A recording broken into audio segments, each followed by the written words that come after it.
Tony Robbins, Great to see you. how are you? I'm doing awesome. How about you? I'm doing good. I know you are in the midst of a crazy schedule and took a little time out from your business mastery event you're doing here in Las Vegas. Yes. Congratulations on what you do with that. I have so many friends that have raved about that program for years. I'm really pleased with it. Yeah, but thank you for taking the time. I know you've got a lot of stuff going on, and our audience here inside of the network marketing space, Yes. they're passionate about becoming professionals inside Yes. of the space, taking their skills to another level. They believe, as I believe, that for the average person, it's just a great option for someone to take charge of their life and become an entrepreneur without a lot of the risks that are typically associated with becoming an entrepreneur. Yeah. You've been around a long time.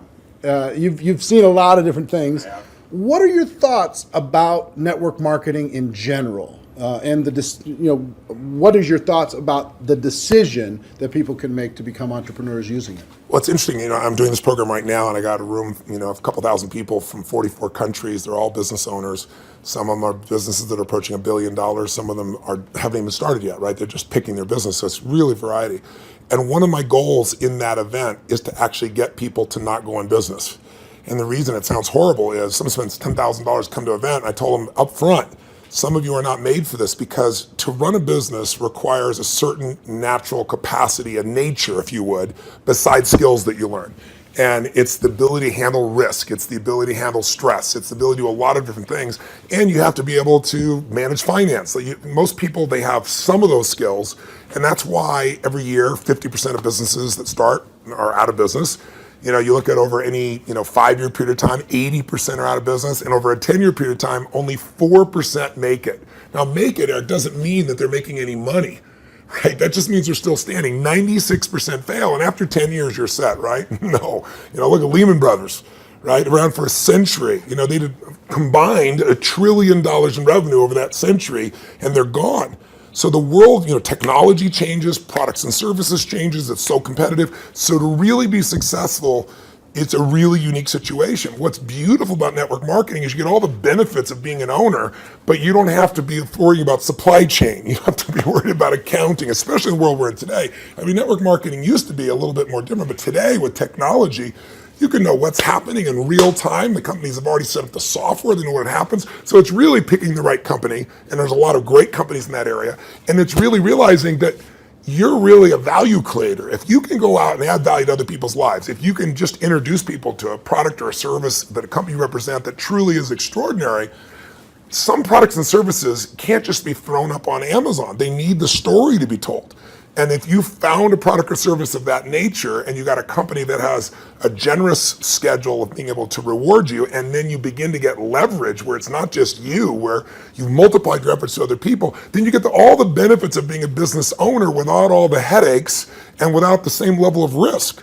And so I think network marketing is amazing. Now, network marketing has a mixed reputation, and we all know that, right, in the marketplace. And anybody goes out there, what are you doing? That's why you got to own yourself as a professional. I think that's why I'm supportive of what you do, because you're not just pumping people up, you're giving people real skill sets to be a pro. If you're a dabbler in anything, you're not going to succeed. So I don't think you should have the delusion that network marketing is the way to get rich if you're just going to try it. This is something you got to commit to and say, this is my profession.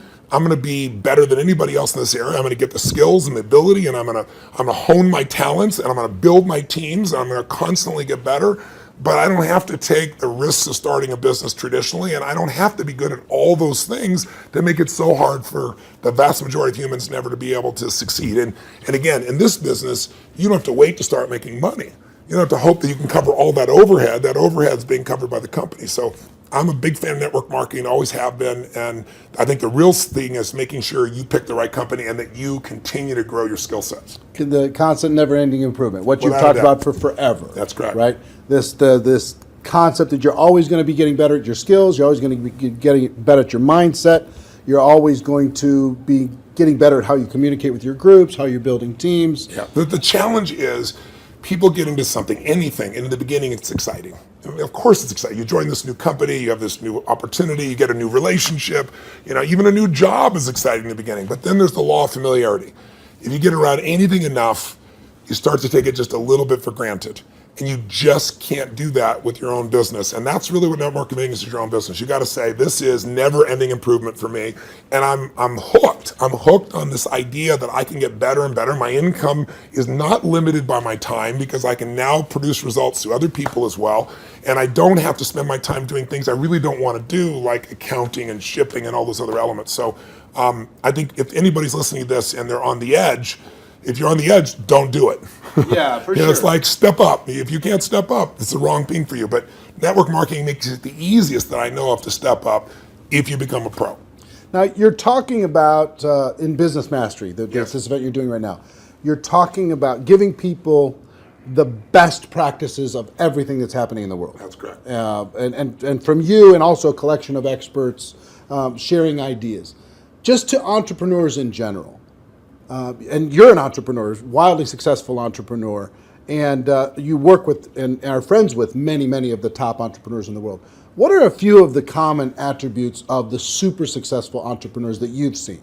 That might not be the obvious ones that come to mind. Well, gosh, I'll give you one example because I was just talking to him yesterday. Mark Benioff's a dear friend of mine, and he runs a company called Salesforce.com. He founded it. Mark went to my Unleash the Power Within event about 15 years ago. He went to it 3 times. It's repetition's the mother skill. He immersed himself in it. Again, a pro, not going to do something average. Comes up to me and introduces himself and says, Tony, he said, you've changed my life. I'm working for Oracle. I'm leaving. I'm starting this company, Salesforce.com. We're going to change the business world. I'll never forget. So we're going to do $100 million in business. I was teasing him the other night. He's going to do $7 billion this year, right? And I've been on that 15-year journey with him.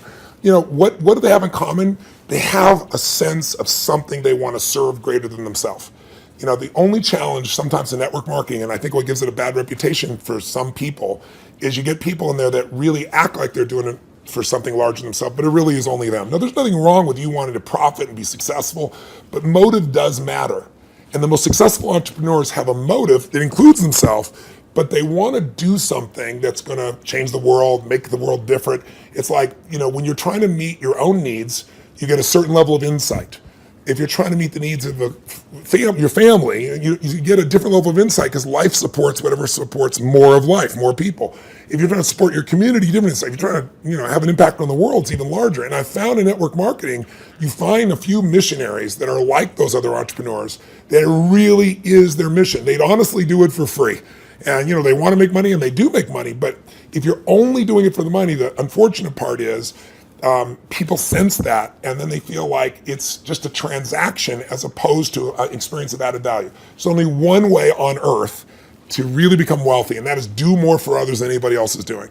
And if you can find a way to do that through your vehicle, like network marketing, there's no limit. But people sense what's really driving you, and you can't fake it because people's bullshit meters today are so big because everything's bullshit. Reality television is bullshit. It's even fake. So if you can just be raw and real and connect your mission, that is not to say that you're not going to benefit. Hell, I'm fortunate enough now. I got 21 companies. I got 12 I actively manage. We're approaching $6 billion in revenues this year, and I'm a guy that started out, in a 400 square foot bachelor apartment in Venice with no business background. But what has been my driving force is every industry, every company I've been to, it's like, I'm on a mission to create massive improvement and change. And I don't just say that shit. If you want to know who I am, you don't have to watch how my lips move, watch how my feet have moved for, 3.5 decades, actually 38 years now. I started when I was 3, I think, something like that. But that's it. Find your mission, find a motive greater than yourself, and ironically, you will do incredibly well yourself as well. Yeah, I found that same thing's absolutely true. I want to transition to a project talking about giving, talking about helping other people. Yes. I've been waiting for a lot of years for a new book from you. Yes, and I think a lot of your audience is like, come on, when are you going to put out a new book? And you finally came out with a book, Money, Master the Game, 7 Simple Steps to Financial Freedom. And it is a tour de force. Man, did you do some work. Thank you. The interviews that you pulled off and the access that you gained. To our audience, what I've been trying to pound on, because if there's an attribute of even the successful people in network marketing, Yes. it's being financially oblivious. Yes. And just spend all the dollars faster than you get it. Yeah. file an extension on your taxes. Don't even do quarterly estimates. They don't even pay attention to that stuff. Yeah, I know. So one of the theme that I really loved, one of the themes that I really loved, and I've started to promote within our community around the world, and there's 100 million people now in network marketing around the world. Wow, I didn't know that number. That's amazing. 100 million. Wow. $182 billion a year in sales. Yeah, I knew it was in total. the 200 billion range. So 100 million people are involved, and the theme that I like is you teach people to have two businesses. Yes. One is the business of how you're making your money. Yes. And the second is the business of your investments giving you an income stream. So for people in network marketing, one is to create, maybe transition from a job to a network marketing career. Yeah. And then once you're there, try to get your investment income to surpass your network marketing income. Correct. So first of all, what drove you to create this book? And what could a person inside of network marketing benefit from? I've already benefited tremendously, Yeah. right? Because I came out of that world, Yeah. right? It's just you're pedaling as fast as you can, Yeah. and sometimes you're just focused on growing the group, and you forget about the dollars. Yeah. And sometimes it's programming, mental old stuff. For sure. For me, it had to do with self-worth. It had to do with anytime I got money, I had to spend it as quick as possible. Yeah. I had to buy everybody dinner. I had to make bad investments so I'd be back to that familiar crisis mode again. So that was my issue with money. Yeah. So it wasn't even strategy for me. Yeah, I get it was some programming stuff for me. So the people inside of our space, how could they benefit from having a better financial IQ? Yeah. And what can this book do in order to be able to help them improve that? A lot of questions. Yeah, I know. The first one is, I didn't write a book for almost 2 decades, like 18 years, primarily because I just hate writing. I love the live event. I love the spontaneity of in the moment, come up with a solution and show people. And then I've had a few day jobs because, last year I was on a plane or on stage every 4 days. And then I was doing it in 16 countries, to give you an idea. I love 10,000 people and the energy, the impact. Sitting a solitary writing book, I didn't want to do. So why did I write a book even then? I don't need to write a book. Simon Schuster's had an offer for me forever and wanted me to do it. Was because in 2008, when I saw mass number of families losing their homes, mass number of families losing half their retirement, it wasn't like statistical to me because I grew up with no money. I grew up in an environment, we had no money for food. In fact, I donated all the profits of this book in advance. I've been feeding 4 million people a year for the last 10 years. I've been feeding people since I was 17, because when I was 11, my family got fed, and I said, I'm gonna give back. So 17, I fed 2 families, and then 4, and then 8, and then my small company got involved, and eventually I got to 1 million, and then 2 million, and then for the last 6 years, I've matched the 2 million that my foundation does, personally feeding 2 million.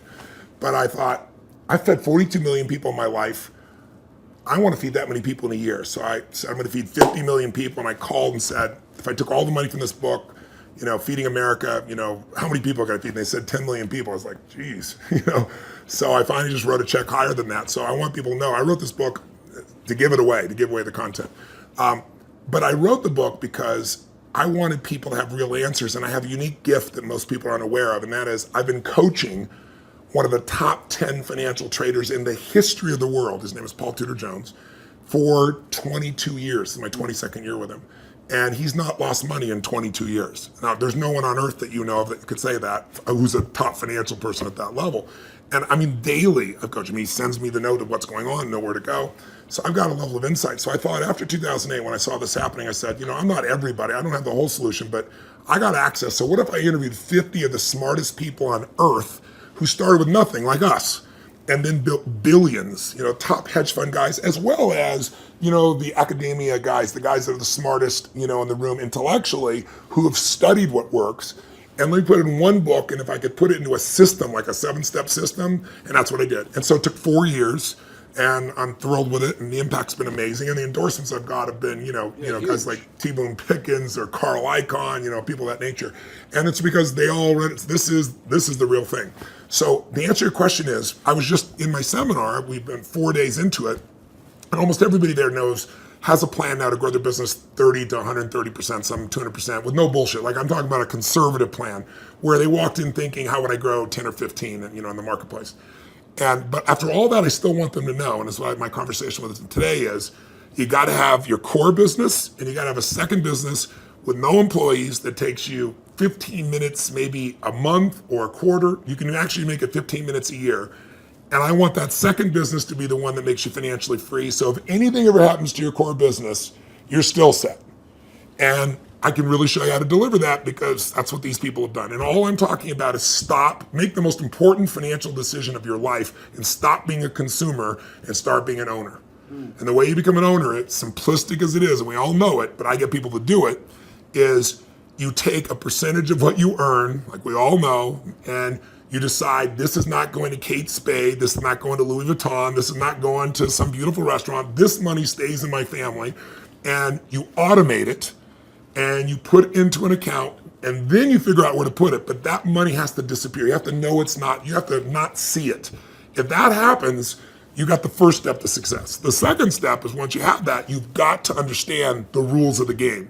Because so many people get taken advantage of, who may be the few that actually put the money aside. And the people in multi-level marketing, like you said, they're running their team, they're running the family. How am I supposed to be a financial expert? You don't have to be an expert, but you have to know the rules of the game, because this is a place, if you don't know the rules, you will get hurt. Yep. And my goal with this book was to take people from being the chess piece to being the chess player.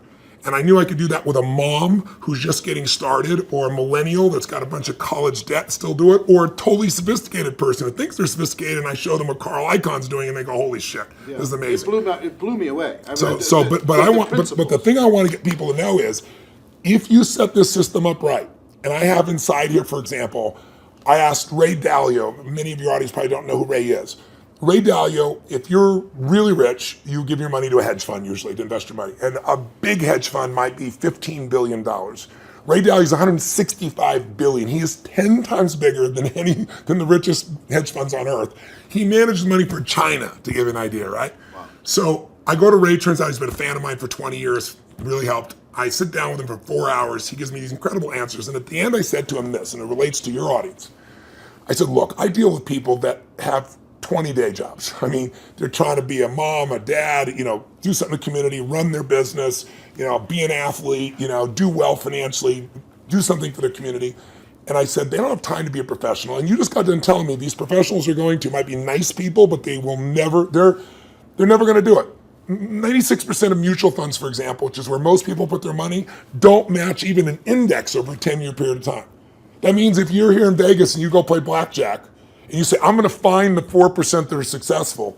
If you play blackjack and you get 2 face cards and your inner idiot says, hit me, you have an 8% chance of getting an ace. You got a 4% chance of getting a mutual fund. So I said to him, Ray, what you shared is amazing. I'm going to teach this. But you got to teach me this principle of what you do in actual numbers, so people could just go do it. 3% of this, 10% of that. He goes, Tony, I can't give you that. He goes, that's my secret sauce. People have to have a $5 billion net worth and give me $100 million before I'll even consider taking their money. And he said, that was 10 years ago. And I said, that's the point. You haven't taken money in 10 years. You're not going to take any more money. So give me the secret sauce. Help me help the average person, right? And I got him. He goes, well, Tony, he goes, it's really complex. I said, I'm good at taking complex and make it simple. He goes, well, I use leverage. I said, design one without leverage. He goes, it wouldn't be perfect. I said, your idea of not perfect is everybody else's idea of Da Vinci, So I said, and he goes, well, and he lays out this plan. And he goes, go back test that. He goes, when people talk about past performance doesn't equal future performance, that's because it's like a 5 or 10 year period of time. He said, test it over the entire modern history of investing, say 75 years, and tell me what you find out. I hired the firm to test it. 85% of the time in the last 75 years, think about all the up and downs of markets in the last 85% of the time it's made money. And when it lost money, it didn't lose 50% like 2000 or 51% like 2008. It lost 3.99%, just under 4% in the worst time. If you could go to Vegas and make money 85% of the time when you only lost 4%, how much would you invest, right? How much would you invest? Town wouldn't be here. So I want people to know this book will show you exactly step by step what to do. And you want to set it up so that everything you do, your day-to-day business is wonderful. But if that went away, you're still financially set. You can start even if you're small. You can start with nothing. Start with $1,000, $500 to make this thing happen, and it'll guide you straight through it. I love it. Everybody, please get this book. Get your hands on it. Make sure your teams get this book. have some concepts, get the concepts ingrained, put it into your training, make it a part of your culture. Think of it as this is an area you got to master, but it's not something that takes a lot of time. Yeah. That's why I call it money master the game. It's a game. You want to master that game, and there's 7 steps. Anybody can do it. Right. All right. One more question for you, and I appreciate the time. My pleasure. We have our GoPro Recruiting Mastery event coming up in October. I'm going to be there. And the reason, let me tell you the reason why. I feel like I've developed some mentors like you've had and some people who've helped to simplify some complex things. And inside the network marketing space, I feel like I've done a pretty good job of simplifying the skills necessary for a person to go pro. Yeah. And I've done a lot of coaching, especially over the last 2 or 3 years. The biggest obstacle is not the skills. No, never. The biggest obstacle is the breakthrough that is required in a person's mind in order to be able to go to another level. Now, you're a busy guy and you're not cheap to bring in, but we did it, and the reason why we did it is we wanted you to come in and spend an entire evening with this group, the people who are there and people watching on live stream, to be able to help each of them have a breakthrough, an emotional, a spiritual, a total transformation in their mind and their business. Yeah. What are you going to be sharing with people? What can they expect to learn? What kind of results can they expect to achieve as they leave there? What are you going to be bringing? Well, I've been obsessed for 38 years with that one word, breakthrough. I'm not interested in change. People change all the time. They make a lateral change. They go from, overeating to smoking. They go from one bad relationship of one way to another one. I'm interested in a breakthrough. A breakthrough is a moment in time when everything changes, and it changes for the best. And the beautiful thing about a breakthrough, when you really start studying it, which I've done for 38 years, and I've looked at it, financial breakthroughs, business breakthroughs, emotional breakthroughs, and you really see a breakthrough, it's a moment in time that occurs. Like people will say to me so often, well, it took me 10 years to change this. And I say, bullshit. It took you a moment. It took you 10 years to get to the moment where you actually broke through. That moment where your brain said, not another day, not another hour, not another moment. This is over. I'm changing my body, or I'm changing my relationship, or I'm no longer gonna do this. I won't tolerate this, because most of us get what we tolerate. And we don't realize that there's that point. And I'd be willing to bet every one of the people listening or watching here has had breakthrough moments where you struggle with something for a long time and promised yourself you're going to do it or change it, or and then you didn't do it, and then maybe finally something happened that pushed you over the edge. So I've been obsessed with finding what pushes people over the edge, and then more importantly, what sustains the breakthrough, right? And when it comes to business, that's what they have, business ownership. I can tell you beyond a shadow of a doubt that the chokehold on the growth of any person who's watching or listening, anybody in network marketing, any business owner, the chokehold always is the psychology and skills of the owner or the leader. Always. You will never grow your business past your own development. And I tell people that, like when I start seminars, and they all want to know strategies, and I have so many business strategies, and I love to wow people with the strategies that'll save them a decade. But I don't do that. The first day of everything I do is pure psychology, because I give you 10 strategies, and how many people have shown you a strategy, the answer's right there, and people still don't follow through. And it's simply because of that. So don't get me wrong, skills are critical too, which is why I think what you're doing is so invaluable. But I feel privileged to come in and add to that, because I found it's 80-20. 80% psychology, 20% skills. Now, if you don't have the skills, you're not going to succeed. But if you don't have psychology, you have the skills and you still won't follow through. And so I'm going to take people through a process over about 3 hours of immersion that you're never going to get doing one little thing at a time. It's kind of like, most people have taken a foreign language in high school and college, and you ask them today, speak some language, they can't speak squat. It's because they did this little thing at a time. I'm an immersion guy. If you're in it, breathing it, smelling it, tasting it, that's what we're going to do for 3.5 hours.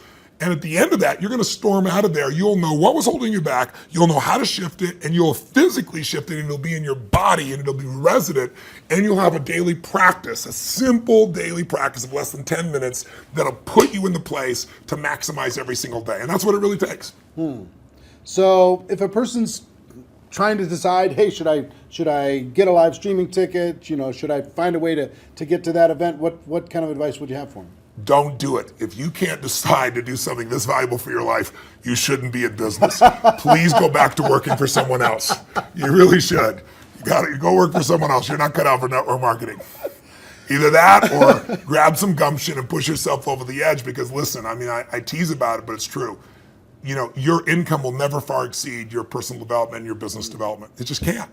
You're never going to see a person influence someone of higher influence when they haven't grown in themselves. I mean, if you're growing, you can lead.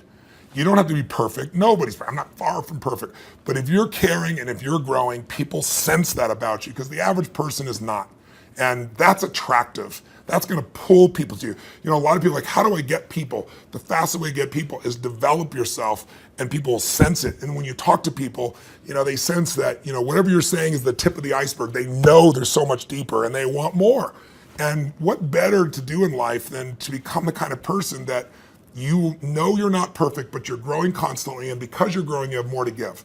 And so I'm obsessed. You want to get better? Life gets better. My original teacher, Jim Rohn, used to say to me, Tony, for things to get better, you got to get better. You know, for things to change, you got to change, right? And I can tell you, if you're going to add more value, you can't just hope good ideas are going to just show up out of the blue. You got to pursue them. Great ideas are going to change your life. Don't interrupt you. You pursue them, you use them, and they change your life. And we're going to create an environment where people that day who are there will not forget that they're there. It'll have an impact for years to come.